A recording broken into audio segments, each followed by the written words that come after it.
Hello friends, welcome to SSC coaching centre. दोस्तों, आज के वीडियो में मैं आपके लिए पहली बार एक चैप्टर लेकर के आया हूं जिसका नाम है बहुभुज एवं उनके कोण। इस चैप्टर से आज मैं पहली बार वीडियो बना रहा हूं और ये सभी प्रश्न एग्जाम में आए हुए हैं और मुझे इस चैप्टर को देखने के बाद ये लगा इसके जो प्रश्न है सभी एसएससी में पूछे गए, एसएससी सीजीएल टायर 1 में पूछे गए प्रश्न है जो मैंने आज के वीडियो में लिए हैं। पहली बार चैप्टर से कोई वीडियो लिया है मैंने, पहली बार इस चैप्टर से मैं करा रहा हूं और सभी प्रश्न इसके एसएससी में पूछे हुए हैं और लेटेस्ट क्वेश्चन है सभी के सभी। ठीक है, चैप्टर का नाम बहुभुज एवं उनके कोण। तो चलिए स्टार्ट करते हैं। पहला प्रश्न है, 5 भुजाओं वाले एक नियमित बहुभुज के बाहरी कोण का माप क्या होगा? बाहरी कोण का माप। देखिए, मैं आपको एक बात बता दूं, किसी भी बहुभुज, कोई भी बहुभुज हो, ठीक है, यहां पे उसने बहुभुज की बात कर दी, यहां पे मैं लिख देता हूं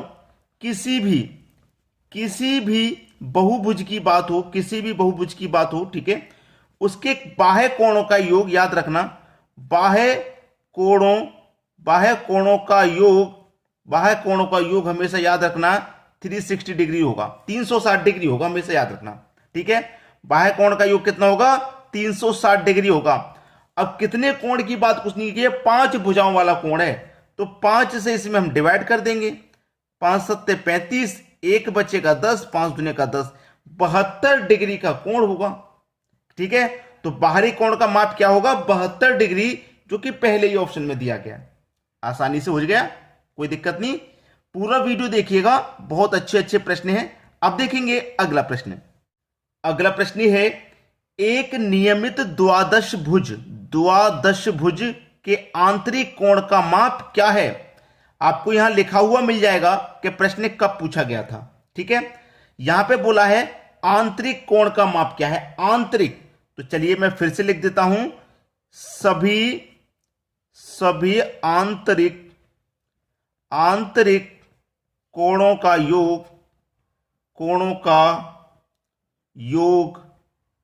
ठीक है, क्या होता है? 2n-4 into 90। आंतरिक कोणों के योग के लिए है सिर्फ आंतरिक कोण। ठीक है, अब यहां पर देखिए 2n, n का मान दोस्तों आपका कितना है? उसने बोला है द्वादश भुज।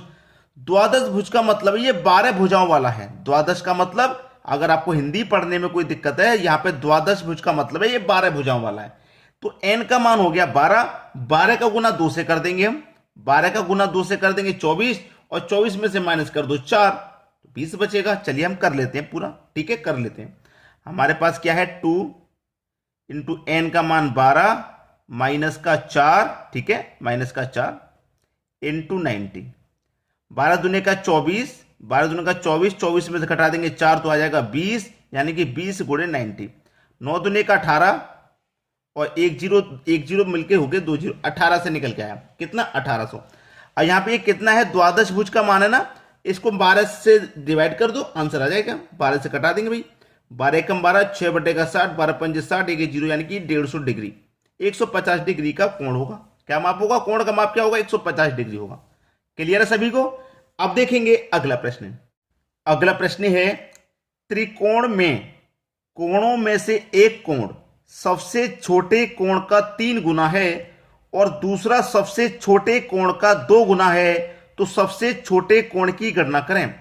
हम मान लेते हैं कि सबसे छोटा कोण जो है वो x है, सबसे छोटा कोण x है।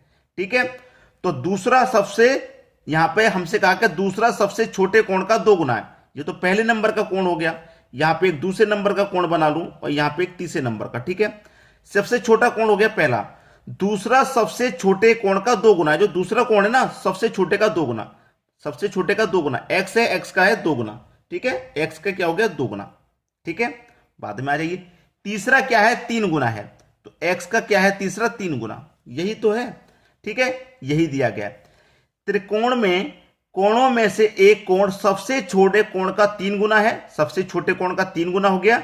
दूसरा सबसे छोटे कोण का 2 गुना है, जो दूसरा है सबसे छोटे कोण का 2 गुना हो गया।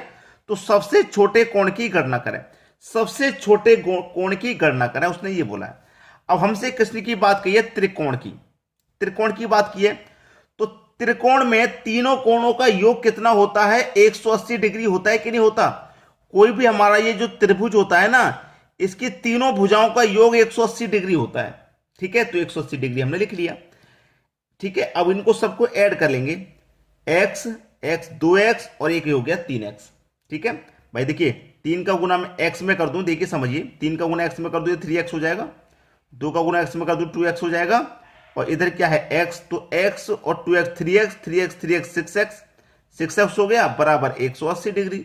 अब 6 से कटा दो, 6 3 18 और 1 0, तो x का मान निकल के आ गया 30, आपका आंसर आ गया 30, यानी कि बी ऑप्शन बिल्कुल सही जवाब है। अब देखेंगे अगला प्रश्न। अगला प्रश्न है एक दशभुज के सभी बाहरी कोण का माप। कुछ नहीं पूछा, सिर्फ बाहरी कोण का माप पूछा है एक दशभुज के। मैं आपको पहले ही बता चुका हूं कि बाह्य कोणों का योग, बाह्य कोणों का जो योग होता है वो आपको कितना होता है भैया, 360 डिग्री होता है। बस यही तो पूछा है, सभी बाह्य कोणों का योग 360 डिग्री होता है कि नहीं होता? सभी बाह्य कोणों का योग 360 डिग्री होता है, और सभी बाह्य कोणों की माप पूछी है उसने। ठीक है, उसने ये नहीं पूछा कि प्रत्येक कोण की माप बताइए। अगर ऐसा पूछता तो इसमें 10 से हम डिवाइड कर देते, 307 में 10 भुजाओं वाला ना, तो 10 से डिवाइड कर देते। ठीक है, लेकिन ऐसा कुछ नहीं पूछा, खाली बाहरी कोण पूछा, तो बाहरी कोण 360 डिग्री होता है। अब देखेंगे अगला प्रश्न। अगला प्रश्न है एक नियमित द्वादश भुज के बाहरी कोण का माप क्या है? अब देखिए प्रश्न में थोड़ा सा चेंज कर दिया गया है। बाहरी कोण का माप मैंने अभी बताया, बाहरी कोण का माप होता है 360 डिग्री। अभी पिछले क्वेश्चन में बताया कि बाहरी कोण का माप पूछ रहा है क्या होगा, लेकिन एक नियमित द्वादश भुज, एक नियमित द्वादश भुज की बात की है उसने। द्वादश भुज का मतलब पहले ही बता चुका हूं, 12 भुजाओं वाला, तो 12 से डिवाइड कर दो, 12 त्रिका 36 और 1 0 यानी कि 30 डिग्री। ठीक है, डी ऑप्शन आपके प्रश्न का क्या हो जाएगा, बिल्कुल सही जवाब। आपका प्रश्न का आंसर 30 डिग्री। ठीक है, अगर यहां पर ये जो शब्द दिए गए हैं ये नहीं देता, चलिए मैं आपको कंपैरिजन करा देता हूं। ये 5 नंबर प्रश्न है, इससे पहले वाला हमने 4 नंबर जो प्रश्न किया है उससे मैं आपका कंपैरिजन करा देता हूं। ठीक है, चलिए उसको देखते हैं। देखिए 4 नंबर प्रश्न में क्या कहा था कि एक दशभुज, यहां पे सिर्फ दशभुज की बात है 4 नंबर में, और 5 नंबर में क्या है, नियमित द्वादश। नियमित का मतलब है कि आपको जो द्वादश दे रखा है 12 से उसमें डिवाइड करना पड़ेगा, नियमित का मतलब। ठीक है, यहां पे नियमित वगैरह कुछ नहीं है, या प्रत्येक दिया जाए या नियमित दिया जाए तो डिवाइड करना होगा, वरना आपको बाहरी कोण की माप 360 डिग्री होती है, ये आपको पता है। चलिए 5वां प्रश्न एक बार फिर से देख लें। देखिए 5वां प्रश्न में वही है, या तो नियमित कह देगा या प्रत्येक कह देगा। नियमित कह दे, प्रत्येक कह दे, तो भैया जो द्वादश है या दशभुज है जितना भी होगा उससे डिवाइड कर देंगे बाहरी कोण में, तब आपकी माप निकल के आ जाएगी। क्लियर हुई सभी को बात? अब देखेंगे अगला प्रश्न। अगला प्रश्न है 10 भुजाओं वाले एक बहुभुज के सभी आंतरिक कोणों के योग का पता लगाएं। सभी आंतरिक कोण, एक प्रश्न मैंने आंतरिक वाला करा दिया है। ठीक है, कैसे निकालते हैं भैया आंतरिक के कोणों का योग? ठीक है, आंतरिक के कोणों का योग एक प्रश्न मैंने करा दिया था अभी 2n-4 इंटू 90, ऐसे ही निकालते हैं। अब n का मान कितना भैया, 10 भुजाओं वाला है, n का मान 10, 10 का गुना 2 से कर दूंगा 20, 20 में से माइनस कर दूंगा 4, तो ये 16 आ जाएगा, 16 गुने 90। ठीक है, अब कर दो गुना 16 का, और 90 का गुना, या 16 का गुना 9 से कर दो तो 144 होता है, और एक ही 0 आ जाएगा, यानी कि 1440। खत्म हुआ प्रश्न। आपका आंतरिक कोण के योग का पता लगाना था, निकल के आ गया, पता लग गया आपका। कोई दिक्कत है किसी को? कोई दिक्कत नहीं। अब यहां पे कोई ऐसी बात नहीं कि नियमित या प्रत्येक की बात कह दे, ऐसा तो कुछ नहीं कहा गया। अगर नियमित या प्रत्येक की बात कह देता तो इसमें योग में ये 10 भुजाओं वाला है ना, तो 10 से डिवाइड कर देते, तब निकल के आता। ठीक है, समझ में आ रही है बात? चलिए अब देखेंगे अगला प्रश्न। अगला प्रश्न है एक नियमित, देखिए शब्द को याद रखें, नियमित कह दिया है, नियमित कह दिया है तो डिवाइड करेंगे जितने भी बहुभुज की बात होगी, ये बात मैं समझा चुका हूं।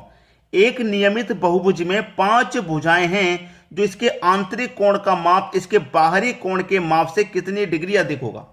कितनी डिग्री अधिक होगा किससे? बाहरी कोण से। और बाहरी कोण भैया क्या होता है? बाहरी कोण होता है हमारा 360 डिग्री, होता है कि नहीं होता? इसमें क्या करेंगे, 5 भुजाओं वाला कोण है, 5 से डिवाइड कर दो, कितना आ जाएगा दोस्तों, 5 7 35, 5 दूने का 10, 72 डिग्री आ गया। ये तो इसका मान आ गया 72 डिग्री। फिर ये तो बाह्य कोण की बात हो गई।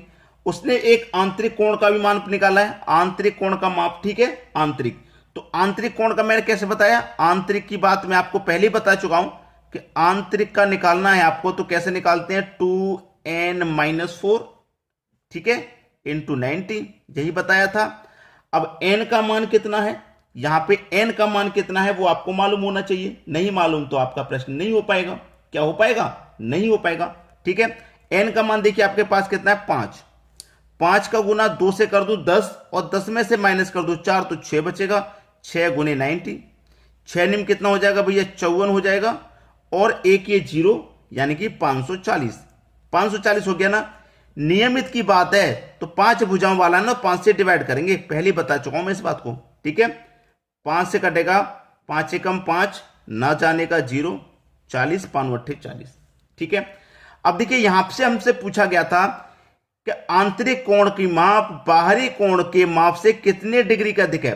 यहां पे आया 72 डिग्री, बाह्य कोण की माप 72 डिग्री, आंतरिक कोण की माप 108 डिग्री, तो कितना अधिक है भाई, आंतरिक कोण का माप इसके बाहरी कोण के माप से कितनी डिग्री अधिक है, आंतरिक कोण की माप बाहरी कोण की माप से कितना अधिक है, 72 से 108 हो रहा है, कितना अधिक है भाई, 36 डिग्री अधिक है या नहीं, आपको सीधा सीधा नजर आ रहा है, 72 से 108 हो रहा है, 36 डिग्री अधिक है, यानी कि बी ऑप्शन बिल्कुल सही जवाब है आपका। क्लियर है सभी को, चलिए अब देखेंगे।